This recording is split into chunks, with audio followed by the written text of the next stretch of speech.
pour synthétiser, on peut dire qu'il n'y a rien à faire pour être. Que être ne dépend en rien du faire.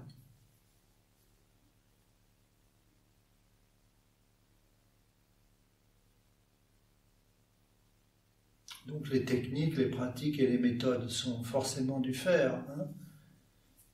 Alors, est-ce qu'il y a une technique, une pratique, une méthode pour être? Ben non, mais c'est plutôt par l'épuisement des techniques, des pratiques et des méthodes que cette évidence d'être peut éventuellement se révéler ou s'éveiller. Ça ne veut pas dire que les pratiques, les méthodes ne peuvent pas avoir une utilité sur un certain plan, contribuer à peut-être nettoyer le terrain, voilà, mais c'est tout, il ne faut pas en demander plus.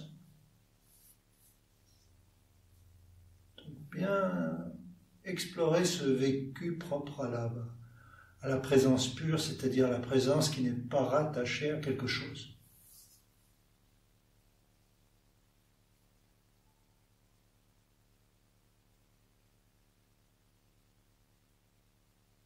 Qui n'est pas reliée ou dépendante de quelque chose.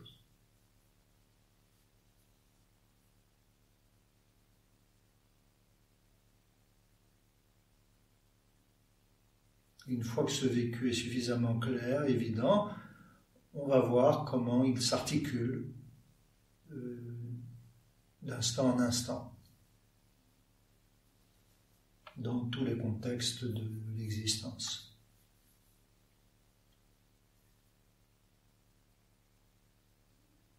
Dans cette perspective-là, évidemment, le corps physique et le corps mental sont relâchés parce qu'il n'y a rien à faire, ou il n'y a rien à penser, il n'y a pas besoin d'agiter, que le corps mental soit agité. Donc, naturellement, il va se déposer parce qu'il n'est pas sollicité. Donc, notre structure physique, notre structure corporelle, musculaire, va se détendre d'elle-même. Hein.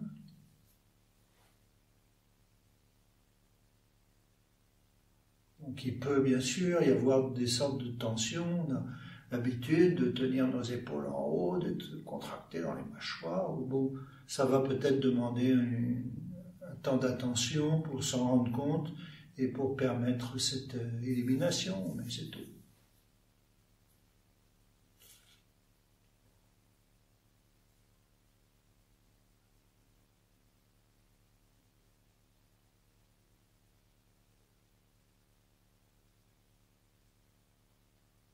Et ce vécu intime-là ne dépend absolument pas de nos conditions de vie, de nos cultures, de la manière dont notre structure corporelle, l'histoire, le milieu dans lequel on vit, hein, c'est libre. Hein. C'est une perspective qui est libre, qui ne dépend que d'elle-même, qui ne dépend de rien d'autre. Et qui va chercher naturellement à s'exprimer, chacun dans son monde, dans l'univers qui est le sien, hein, dans l'univers qui va être comme l'espace d'expression, on peut dire, du champ du silence, le champ du silence qui se dévoile à l'infini dans tout le champ d'expression de la vie ordinaire. Et donc la vie ordinaire devient, on peut utiliser le mot de sanctifier par cette perspective, parce qu'elle prend une beauté, une justesse et une vérité qui vient de cette perspective même. Quel que soit le contexte,